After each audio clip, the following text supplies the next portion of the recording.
I'm limiting the number of things that get me in a bad mood. And at the moment, I'm walking part of the way to work along a canal towpath. Good. So I'd like to say what gets me in a really bad mood every morning are cyclists.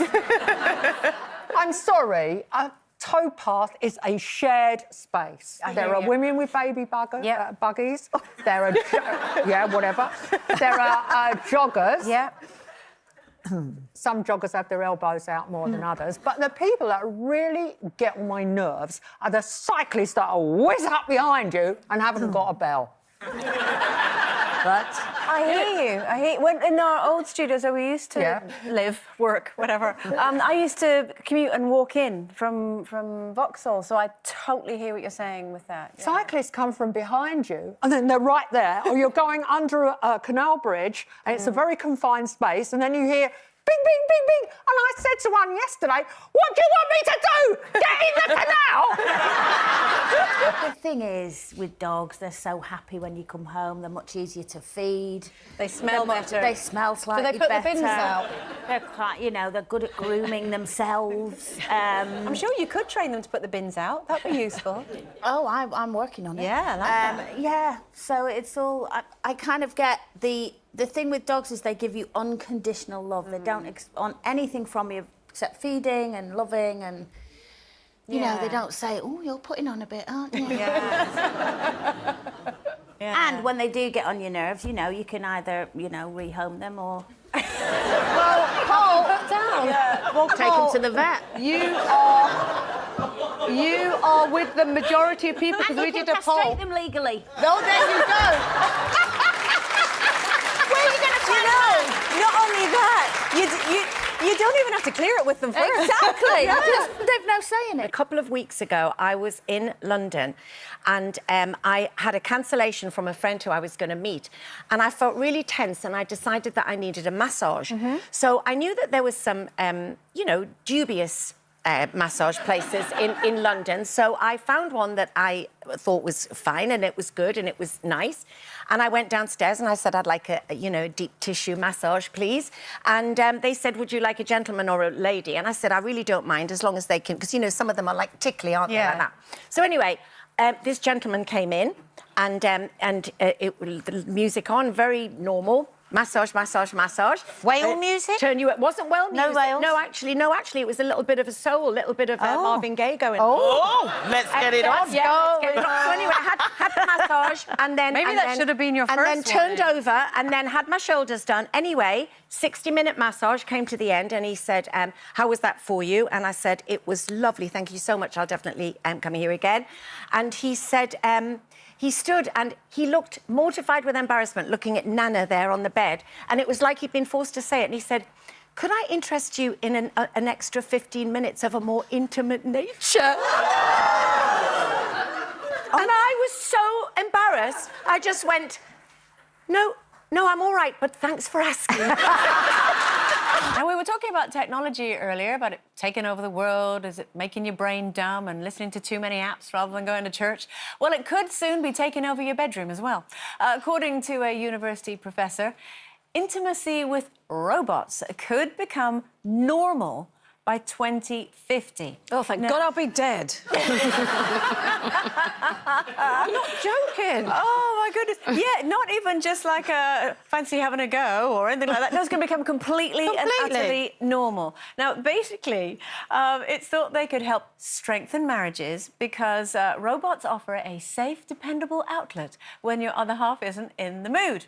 So, it's half-term. Just reminding you. So we have to talk about this, but in a nice, safe, kind of cosy way. Cool. So do you think you could let a robot into your relationship, Carol, while you're still alive?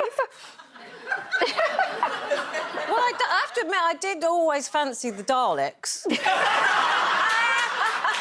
We're actually quite lucky to have Janet with us because... Oh, my God, this is getting... That's another insult from you! Can everybody at home watching? That's 2 insults from the very lovely... Well, because have you heard of these things called death date calculators? Yeah, they're online. So I just thought, out of interest, just put Janet's details, and you just have to put, you know, like height, weight, where you live, age, OK? And your death date is the 13th of May, 2012.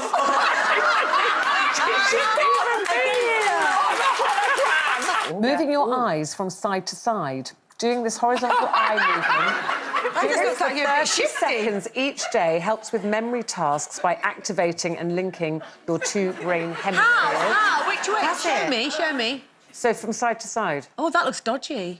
OK, what about this one? I bet this is really hard. Brushing your teeth with your non-dominant hand. Oh, I try and do that. This helps to rapidly expand parts of the cortex that process information. Fascinating, isn't I it? bet that's quite hard. Yeah. What is a crossword? It's not just that either, is it? It's doing all sorts of things like walking backwards and... Here's one for you. Oh, what?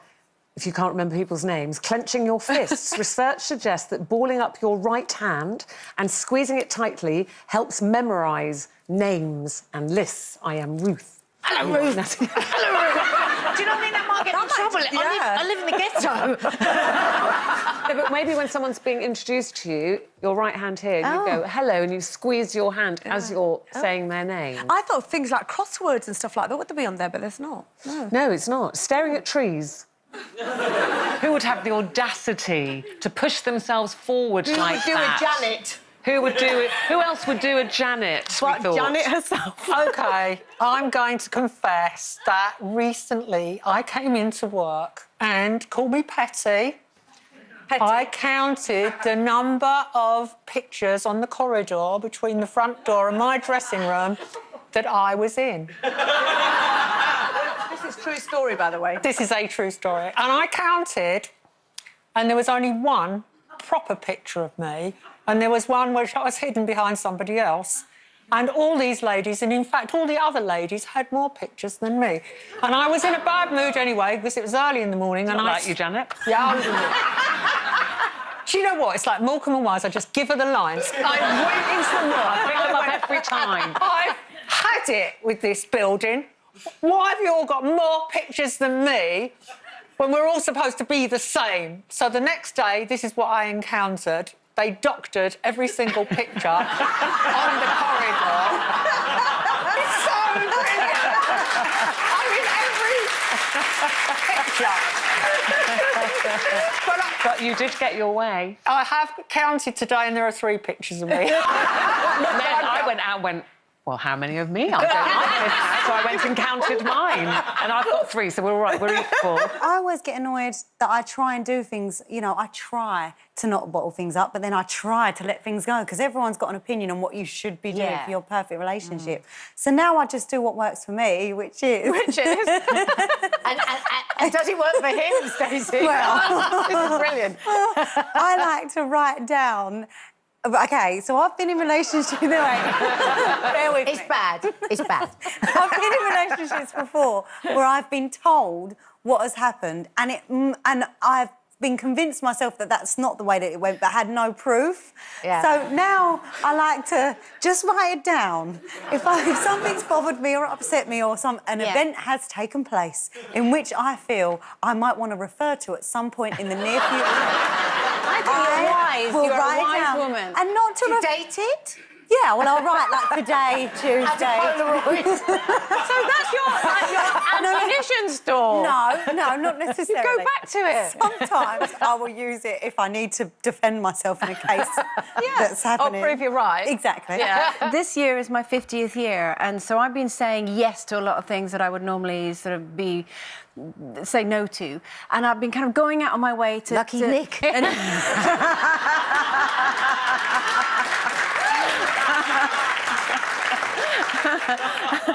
Not that. But, you know, things that I'd normally think, oh, it's going to be hard or it's going to be uncomfortable. Not that. Yeah.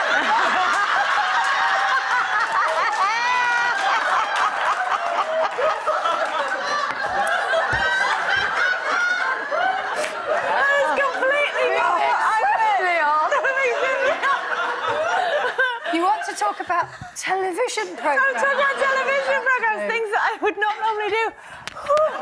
We are about to discuss an issue so controversial it made us all drop our jaws this morning. Jane, would you say that you love and adore your pet? No. Oh, I know! Look! I like him. You like I like him. my dog. Like him. But I don't love my dog. For me, love... I think I see terror in the eyes of your But dog. I like... It's a dog. Even though I'm a townie... I think I've got quite a countryside attitude. So friends of mine that live in the country have got dogs. They're like working dogs. So they, you know, they are yours dogs. is a pyjama case. They're not children. And he's a lovely dog, and he's a very happy dog. Yeah, I like him. I look after emotional. him. I feed him. I walk him. He's all right. You don't feel emotional. whereas Kaye... Well, what if you and Gary split up? Gary would the other day there was a thing about pet nups, who keeps the dog. We'd argue about who doesn't keep the dog. It's a big responsibility. It is, and it's a much bigger responsibility. Actually, he'd have to stay with me because my daughter adores him. Did you? Yeah. So wherever my daughter was, which would obviously be with me, sorry about that, Gary, the dog would be... Well, to be honest, I think he could have the kids and I'd have the dog. Yeah, honestly, Kaye, but you are the other side of this, where I actually do worry about you, because you become like when you go. If you're out with Kaye and then you go back into her house, she within about 10 seconds is usually completely hysterical. Barney, Charlie, Barney, Charlie, where's B? Charlie, where's B? Where's B? It's like We should point out, Bonnie and Charlie are her children. B is the dog. I've just realised, well, I've not realised, I did realise it at the time, I've just remembered. Kylie, Can't Get You Out of My Head, was being played at the exact moment that Finley was born. So every time it comes on the radio or whatever, I go, oh, the song was playing when you were born, and you got stuck. So actually, I couldn't get your head out of me. He hates it. He hates it when I tell that story. That was for you, Especially Finn. on live On live television, television. Yeah, that was for him. Fantastic. That was for him. Still makes me laugh, even now.